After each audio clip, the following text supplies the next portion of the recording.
சுருள் சுருளாய் ஜலேபி போல சுவையோடு சுற்றும் கதைகள். அறிவும் நெறியும் கலந்தவை ஜலேபி டேல்ஸில் பயணம் செய்வோம். शिवराया आमचे धीर, अन्यायाला न भिणारा त्याचा तो आधार. मातृभूमीचा प्राणापेक्षा जपला मान, म्हण आमचा तो अभिमान, म्हण आमचा तो अभिमान. शिवराय तू स्वप्नाचा तुझ्या निर्द्यात, तुझे गड उभे ताठ, तुझ्या मुले आम्ही आहोत दाट. म्हण आमचा तो अभिमान, तुझ्या मुळेच उजळला.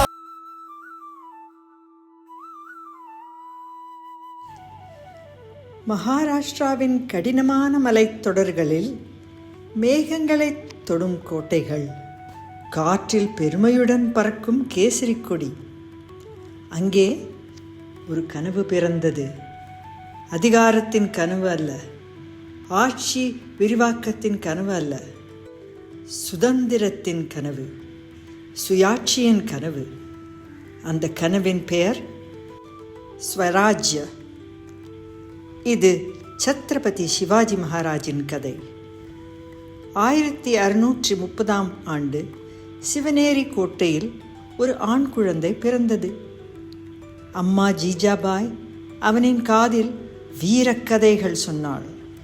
ராமனின் தர்மம், நீதியின் வலி, அழியாத நம்பிக்கை. அவள் அறியவில்லை அந்த கதைகள் ஒரு மன்னனை உருவாக்கப் போகின்றன என்று. 16ஆம் நூற்றாண்டில் இந்தியா பல சக்தி வாய்ந்த அரசுகளால் பிரிந்திருந்தது. வடக்கில் முகலாய பேரரசு, தெற்கில் டெக்கான் சுல்தான்கள், பீஜாப்பூர், கோல்கண்டா. இந்த நிலையை ஒரு நாள் சவால் செய்யப்போவது அந்த சிறுவன்தான். சிவாஜி வெற்றிக்காக கனவு காணவில்லை, அவர் சுயாட்சிக்காக கனவு கண்டார். மக்களின் மொழி, அவர்களின் பாரம்பரியம், அவர்களின் வாழ்க்கை புரியும் தலைவர்கள் ஆட்சி செய்யும் நிலம். தொலைவில் இருக்கும் பேரரசர்கள் அல்ல, இது ஒரு துணிச்சலான கனவு. துணிச்சலான கனவுகள் எளிதில் நனவாகாது. அவர் துணிச்சலான நண்பர்களை சேர்த்தார். பிறப்பால் அல்ல, திறமையாலும் நம்பிக்கையாலும் தேர்ந்தெடுக்கப்பட்டவர்கள்.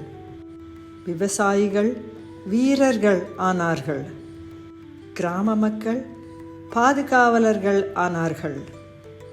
ஒரு இயக்கம் உருவானது. எதிரிகள் மிகப்பெரியவர்கள். முகலாய பேரரசு, பீஜாப்பூர் மற்றும் கோல்கொண்டா சுல்தானகங்கள். அவர்களின் படைகள் பெரியவை, வழங்கம் அதிகம். ஆனால் சிவாஜிக்கு இருந்தது தந்திரம், வேகம், நிலத்தின் அறிவு. அஃப்சல் கான் சவால் விடுத்தார். காட்டின் நடுவில் ஒரு சந்திப்பு. அச்சம் காற்றில் நிரம்பியது. சிவாஜி நின்றார், சிந்தித்தார். அவரது ஆடையின் கீழ் மறைக்கவசம், அமைதியான தயாரிப்பு. திடீர் தாக்குதல் வந்தபோது அவர் தயார். அன்று துணிவு தயாரிப்பை சந்தித்தது. வெற்றி தயாரிப்புக்கே. சஹயாத்ரி மலைகளில் கோட்டைகள் எழுந்தன. ராய்கட், பிரதாப்கட், சிங்ககட். ஒவ்வொன்றும் பாதுகாப்புக்காக கட்டப்பட்டது. மலைகளே அவரின் கவசமானது. சிவாஜி புரிந்தார், நிலத்தை பாதுகாக்க கடலையும் காக்க வேண்டும். மேற்கு கரையில் ஒரு கடற்படை அமைத்தார். அலைகளும் சுயாட்சியின் கொடியை ஏந்தின. ஒரு நாள் ஒரு அரச வரவேற்பு வந்தது. ஆக்ரா வர அழைப்பு. மரியாதை உறுதி செய்யப்பட்டது. ஆனால் விதி வேறுபட்டது. வரவேற்பு இல்லை, மரியாதை இல்லை, கண்காணிப்பு. ஒவ்வொரு கதவிலும் காவலர்கள். தாய் நிலத்திலிருந்து தூரம், ஆனால் துணிவிலிருந்து அல்ல. சிவாஜி காத்திருந்தார், கவனித்தார். ஒவ்வொரு நாளும் இனிப்பு கூடைகள் வெளியே சென்றன. ஓரிரவு அவை கனமாக இருந்தன. காவலர்கள் கவனிக்கவில்லை. உண்மை தெரிந்தபோது சிவாஜி இல்லை. சத்தமின்றி, ஆத்திரமின்றி, ஆனால் அறிவுடன். 1674 ஆண்டு ராய்கட் கோட்டை. சிவாஜி மகாராஜ் சத்திரபதியானார். மராட்டா பேரரசு பிறந்தது. கனவு உண்மையாகியது. விவசாயிகளை பாதுகாத்தார், பெண்களை மதித்தார், அனைத்து மதங்களையும் கௌரவித்தார். அவர் நம்பினார், கருணையில்லா வலிமை பயனற்றது, நீதியே அவரது ஆயுதம். அவருக்கு பிறகு மராத்தா பேரரசு வளர்ந்தது. அவரது பெயர் ஒரு சின்னமாகியது. தைரியம், தலைமைத்துவம், சுயநம்பிக்கை. சிவாஜி நமக்கு என்ன கற்பிக்கிறார்?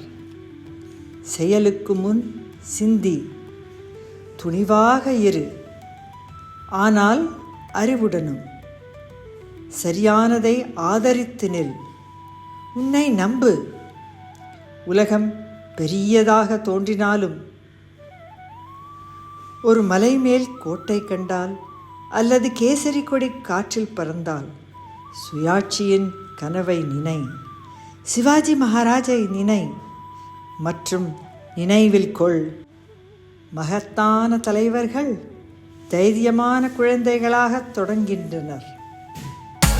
आमचा तो अभिमान, तुझ्यामुळेच उजळला हा देश महान. तलवारीतही होती प्रार्थना,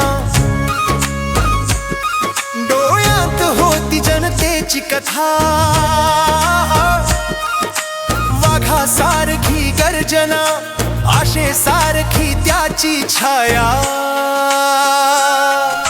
ध्वज जरी आज हातात नसे, रक्तामध्ये तुझी हाक असे.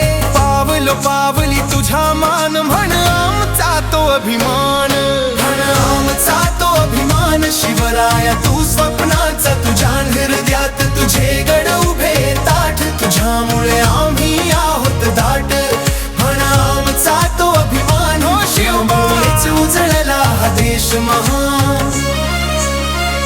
जिथे जिथे अन्याय उभा राहतो, तुझाच ध्यास हृदयात जागतो.